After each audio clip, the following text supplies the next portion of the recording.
سید وقار حسین کراچی سے بات کر رہا ہوں۔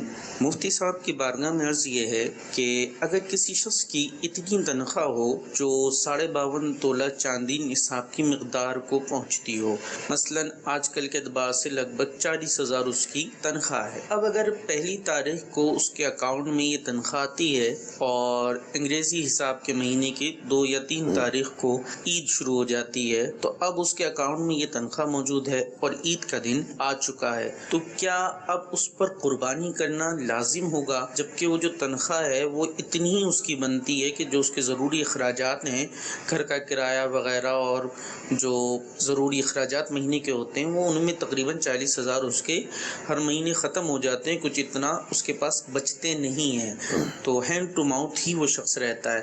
تو کیا ایسی شخص پر قربانی لازم ہوگی؟ جبکہ اگر وہ ان 40,000 جو تنخواہ ہے جو کہ اس کی ضروریات زندگی میں ہی خرچ ہو جاتی ہے اس مہینے کے آخر تک، تو اگر اس میں وہ قربانی کر دیتا ہے تو پھر اس کے بعد تو اس کے لیے وہ مہینہ گزارنا ہی بڑا مشکل ہو جائے گا، تو ایسی صورت کے اندر کیا حکم ہوگا؟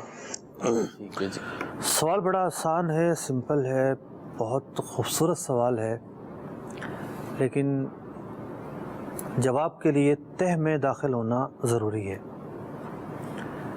دیکھیے، پہلی بات تو یہ ہے کہ قربانی واجب ہونے کے لیے پورے سال کی مالی حیثیت کا اعتبار نہیں ہوتا۔ ٹھیک ہے۔ جو ایام قربانی ہے 10، 11، 12 ذوالحجہ، ان ایام کے اندر مالی استطاعت کیا ہے اس کو سامنے رکھا جاتا ہے۔ ٹھیک ہے، صرف ٹھیک ہے، تو معاملہ قدر محدود ہو گیا۔ صحیح، یہ ہے پوائنٹ نمبر 1۔ ٹھیک ہے۔ پوائنٹ نمبر 2 یہ ہے کہ 10 سے پہلے آپ کی مالی حیثیت کیا ہے اس پر ہم گفتگو کریں گے۔ ظاہر بات ہے جب 10 کا دن آئے گا تو وہی مالی حیثیت رہے گی، ہم اس پر گفتگو کر رہے ہیں۔ تو اگر آپ کی مالی حیثیت ایسی ہے کہ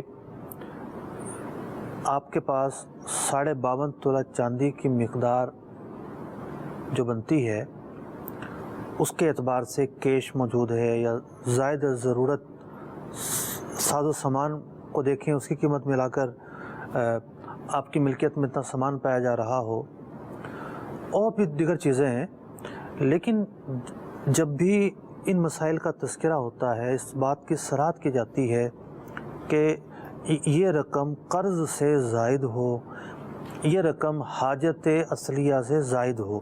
جی، اب حاجت اصلیہ کیا چیز ہوتی ہے؟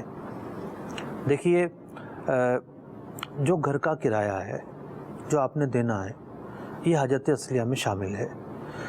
جو آپ نے راشن لا کے ڈالنا ہے، عام طور پر عادت یہ ہوتی ہے بندے کی کہ ہفتے 2 ہفتے کا راشن لے آتا ہے، ٹھیک ہے نا۔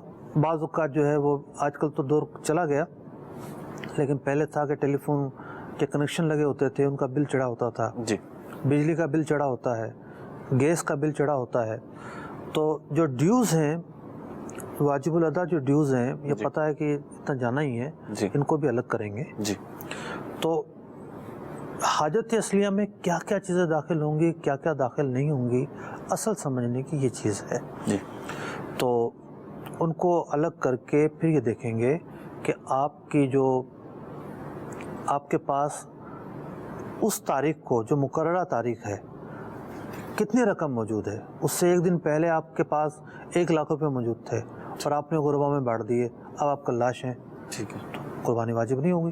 صحیح، اگرچہ کہ آپ کو تھوڑا سا دھیان رکھنا چاہیے تھا تاکہ تہمت نہ آئے، اگرچہ کہ واجب نہیں ہو رہی ہے، ٹھیک ہے، لیکن اس پیریڈ کا اعتبار ہے کہ جو پیریڈ قربانی کا مقرر کیا گیا اس میں مالی حیثیت کیا تھی۔ ٹھیک۔ تیسری چیز یہ ہے کہ ہوتا یہ ہے کہ 40,000 کی سیلری والا ٹھیک ہے، اس کی ضروریات ہوتی ہیں، وہ ہینڈ ٹو ماؤتھ بھی ہوتا ہے، لیکن پھر بھی کچھ نہ کچھ بچت تو ہو جاتی ہے، 2-4 ہزار۔ اچھا، بعض اوقات ایسا ہوتا ہے کہ ایک آدمی لاکھوں پتی ہے لیکن اس پر قرضہ ہوتا ہے، ٹھیک ہے، اس نے کوئی گھر خریدا ہوتا ہے قرضہ لے کے، یا کسی بھی مد میں کوئی قرضہ اس پہ چڑھا ہوتا ہے، تو ایسی کیفیات ہوتی ہیں کہ اس کے پاس بالکل بھی نہیں بچتا۔ صحیح، تو قرضے کی رقم کو نکالنے کی صورت موجود ہے، حاجت اصلیہ کی رقم کو نکالنے کی صورت موجود ہے، پورے سال کا اعتبار نہیں کرنا، صرف جو ایام قربانی ہے اس کا اعتبار کرنا ہے۔ تو یہ بہت ساری سہولتیں موجود ہیں اور شریعت مطہرہ نے آسانیوں کو مد نظر رکھ کر احکام بیان فرمائے ہیں. فائنل یہ ہوا کہ جو ایام قربانی ہے اس کو دیکھا جائے گا, ٹھیک ہے ان میں ان کی مالی حیثیت کتنی بنتی ہے, ٹھیک ہے. اور جو چیزیں حاجت اصلیہ میں آتی ہیں وہ اس کو نکال نکالا دیں. جائے گا.